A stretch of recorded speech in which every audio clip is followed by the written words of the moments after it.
పూరా లోకల్. జై శ్రీరామ్. ఈరోజు చిన్మయ కృష్ణదాస్ గారిని అరెస్ట్ చేసిన సందర్భంగా బంగ్లాదేశ్లో మనం ఇక్కడ కాదు యావత్ రాష్ట్ర వ్యాప్తంగా అన్ని ముఖ్య పట్టణాల్లో ఈ ర్యాలీ జరుగుతుంది. ఈరోజు సంఘీభావ ర్యాలీ జరుగుతుంది.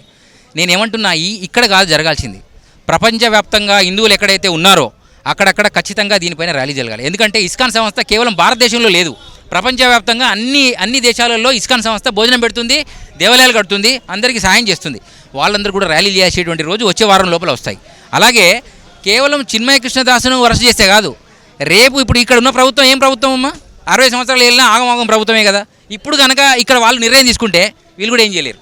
ఎందుకో చెప్తా, ఎక్కడెక్కడైతే అటువంటి దొంగ ప్రభుత్వాలు, ఎక్కడైతే ఈ ప్రజలను హిందువులను ఆగం చేసే ప్రభుత్వాలు ఉంటాయో అక్కడ ఈ అరెస్టులు జరుగుతాయి, ఈ అరాచకాలు జరుగుతాయి. కేవలము ఇప్పుడు మారాల్సింది కేవలము మేము హిందువులమని చెప్పుకునేటువంటి ఓట్లకి వేసేటువంటి దొంగలకు ఇప్పుడు దీనికి మేల్కొల్పు. ఆల్రెడీ వీళ్ళందరూ మేల్కొనే ఉన్నారు. వాళ్ళని మేల్కోవడానికే ఇప్పుడు ముస్లింలు మేల్కోవడానికి కాదు, ముస్లింలు అలర్ట్గా ఉన్నారు. వాళ్ళు ఉదయం 5 గంటల నుంచి అల్లా నుంచి మొదలు పెడితే రాత్రి 9 గంటల వరకు 5 సార్లు అలర్ట్గా ఉంటారు. 5 సార్లలో ఎవడెవడు ఎన్నిసార్లు వచ్చినా వాళ్ళ మసీదులో ఈ దేశాన్ని ఎలా ఆగం చేయాలి, మీ ఇంటి పక్కన నుండి ఎలా కొట్టాలి, ఎలా తిట్టాలి, ఎలా చంపాలి, ఏ సమయం దొరికితే ఏం చేయాలి అనే దాని మీద వాళ్ళ ప్రణాళిక ఉంది. వీళ్ళకు కేవలం సంవత్సరానికి ఒకసారి ఏమైనా అరెస్ట్ చేస్తే, లేకపోతే గణపతికి పర్మిషన్ ఇవ్వకపోతే, అమ్మవారికి పర్మిషన్ ఇవ్వకపోతే, ర్యాలీకి పర్మిషన్ ఇవ్వకపోతే ర్యాలీలు చేసుడు తప్ప ఈపులు వెనకకెళ్ళి ఆల్రెడీ పలిగిపోయినాయి, మొత్తానికి ఆల్రెడీ కుట్లేసి ఉన్నాయి. ఇప్పుడు వీళ్ళలో ఉన్న వాళ్ళందరూ కూడా కేసులు అయిన వాళ్ళు చాలామంది ఉన్నారు. కానీ ఎన్నిసార్లు ఇప్పుడు రేపు పొద్దున వీళ్ళందరినీ ఒకసారి లోపలేసారనుకో, ఈ మీటింగ్లు పెట్టేవాడేవాడు. నేనేమంటున్నా అంటే ఈ దేశంలో ప్రభుత్వాన్ని మార్చేయాలా.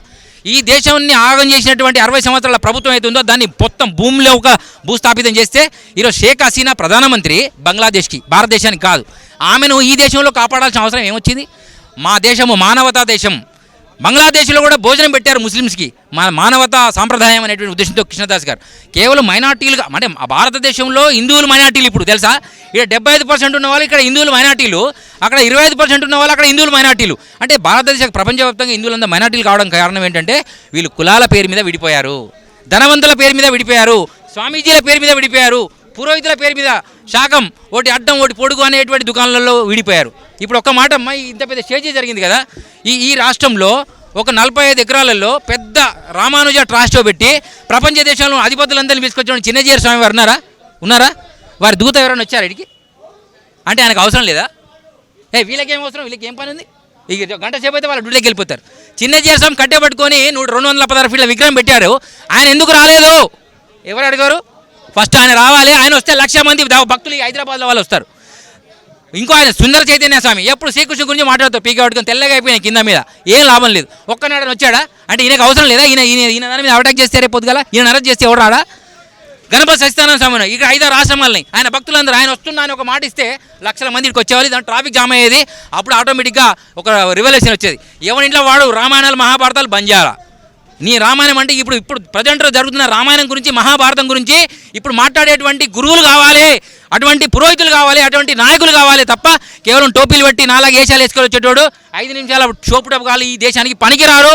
వాళ్ళని ఫస్ట్ తొందరగా పోలీసు వాళ్ళు అరెస్ట్ చేయమని నేను కోరుకుంటున్నా. ఎవడైతే ఈ కార్యక్రమానికి ఇప్పుడు రాలేదో నెక్స్ట్ కార్యక్రమం కూడా రారో ఖచ్చితంగా నేనే పిలిపిస్తా. ఎవడైతే ఆశ్రమాలు పెట్టిన సన్యాసులే రాకపోతే సామాన్యునికి ఏం అవసరం అండి ఈ దేశంలో? ఈ ధర్మం కోసం వాడు ఇలా ఈ పార్టీలు ఉంటాడు, రేపు ఇంకో పార్టీలు ఉంటాడు, రేపు ఇంకో కులం మారుతాడు, ఇంకో మతం మారుతాడు. కానీ నువ్వు దానికోసమే పుట్టావే, మరి మీరంతా ఏం పోతున్నారు? ఒక్క గణపతి సచ్చిదానంద స్వామి ఆర్డర్ ఇస్తే ఇక్కడ 10,000 మంది వచ్చి ఉంటారండి. ఒక్కరైనా వచ్చారా చెప్పండి? మా స్వామి రాడు కాబట్టి నేను రాను, అయిపోయా. గొర్రె వండుకుంది, బర్రె వండుకుంది. బంగ్లాదేశ్ మాజీ ప్రధాని షేక్ హసీనా భారత్లో ఆశ్రయం ఇవ్వటమే బంగ్లాదేశ్లో హిందువుల మీద దాడికి కారణం అంటారు? अभी जो बांग्लादेश में जो चल रहा है, जो माइनॉरिटीज़ वहाँ के, यानी कि हमारे यहाँ के हिंदू भाई बोल सकते हैं वहाँ के, उन लोगों के ऊपर जो अत्याचार हो रहा है, बिल्कुल भी हम यहाँ के मुसलमान कंडम करते हैं इस बात को।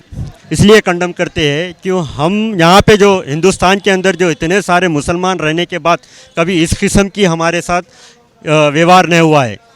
क्यों आज बांग्लादेश में इस किस्म का हो रहा है, क्यों पाकिस्तान में हो रहा है, क्यों दूसरे देशों में हिंदू भाइयों के ऊपर इस किस्म का अत्याचार हो रहा है? क्योंकि हम यहाँ तो हिंदुस्तान के अंदर इतने सारे हैं मुसलमान, उसके बाद भी हम सेफ़ हैं यहाँ पे। जो महाराष्ट्र में जो नारा दिए एक है तो सेफ़ है, आज ये बात हमारे को सच लग रही है। जो एक है तो सेफ़ है इसलिए सच लग रही है क्योंकि हम यहाँ पे है। आज देखिए बांग्लादेश के अंदर जो हिसाब से हिंदुओं को मारा जा रहा है, किस हिसाब से वहाँ के ऊपर अत्याचार हो रहा है, एक दो पॉलिटिकल ग्रुप के अंदर लड़ाई होने के बाद हिंदू को टारगेट किया जा रहा है, ये बिल्कुल हम यहाँ के हिंदुस्तान के मुसलमान कंडम करते हैं इस बात को।